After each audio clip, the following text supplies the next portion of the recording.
एक मिनट। सुप्रभात छात्रों, आज हम शास्त्री प्रथम वर्ष का क्लास लेंगे जिसमें हम आप लोगों को बहुब्रीहि समास पढ़ा रहे थे और बहुब्रीहि समास के भेदों के बारे में बताए थे। आप लोग को बताए थे कि बहुब्रीहि समास के दो भेद हैं, समानाधिकरण बहुब्रीहि समास और वैधिकरण बहुब्रीहि समास। तो उसके भेदों उसके बारे में हम आप लोगों को बता चुके हैं छात्रों, ठीक है।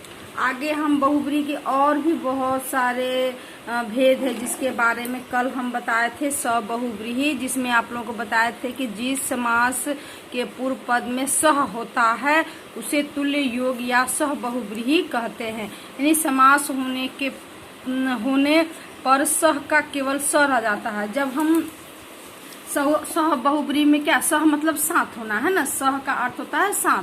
तो जिस समास के पूर्व पद में स होता है ना, तो वो उसके समान या उसके तुल्य योग समान माना जाता है। तो उसमें सह में केवल स रह जाता है, ह हट जाता है, इसका ह का लोप हो जाता है छात्रों, है ना। जैसे आप देखेंगे सुपुत्र है ना, सुपुत्र है, पुत्र के साथ है जो वो सुपुत्र हुआ।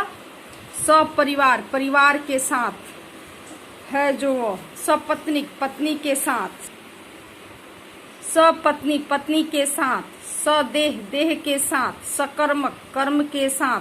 ससैन्य, सेना के साथ। यानी कि जो भी शब्द या उदाहरण होंगे उसका स से सह बहुब्रीहि समास में सह में स ह का लुप्त हट जाता है और सिर्फ स बच जाता है, जिससे हम ये सह बहुब्रीहि समास कहते हैं छात्रों, ठीक है।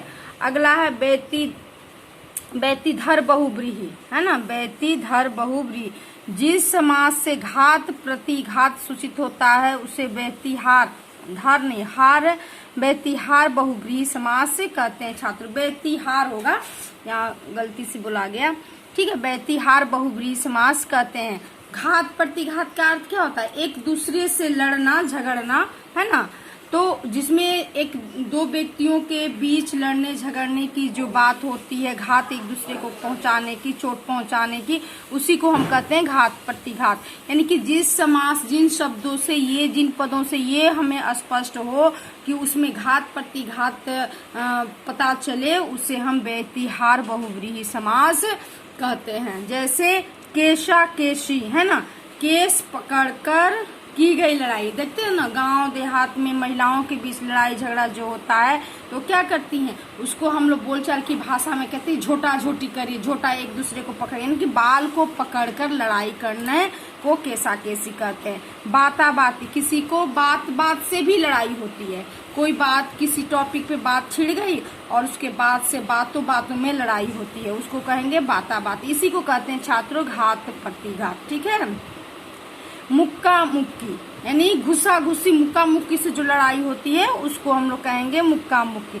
घुसा घुसी, घुसे गुस्से से लड़ाई, है ना। दो बच्चों के बीच किसी बात को लेकर लड़ाई होती है तो उससे भी एक दूसरे को गुस्सा मारते हैं, उसको कहेंगे गुस्सा घुसी। लाठा लाठी, है ना, बहुत बड़े और अनपढ़ गंवार होते हैं वो क्या करते हैं, लाठी से ही बात करते हैं, लाठी से ही बात करेंगे। यानी लाठी, दोनों पक्षों के बीच लाठी से जो लड़ाई होती है उसको कहेंगे लाठा लाठी।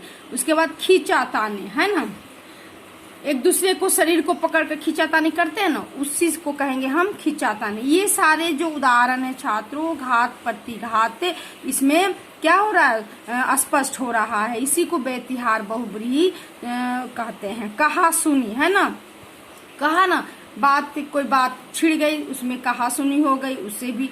कोई छुरा छुरी से, छुरी से छुरा छुरी, यानी कि दोनों तरफ से दो पक्षों के बीच छुरी के द्वारा लड़ाई जो होती है उसको छुरा छुरी कहते हैं। मारा मारी, बिना मतलब का मारा मारी करता है ना।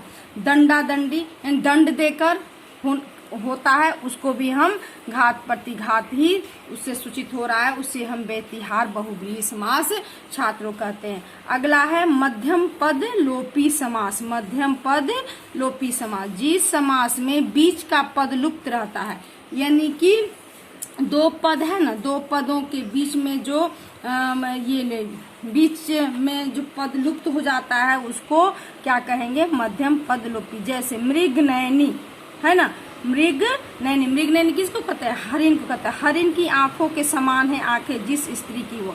यहाँ मृग नैनी उस स्त्री के बारे में कहा जा रहा है कि उस स्त्री की आंखें कैसी है, तो हिरण की तरह है। उसी तरह मीनाक्षी, गजानन, चंद्रमुखी, गुड़मुहा, है ना, ये सारे शब्द मध्यम पद लोपी के उदाहरण है। छात्रों धन्यवाद।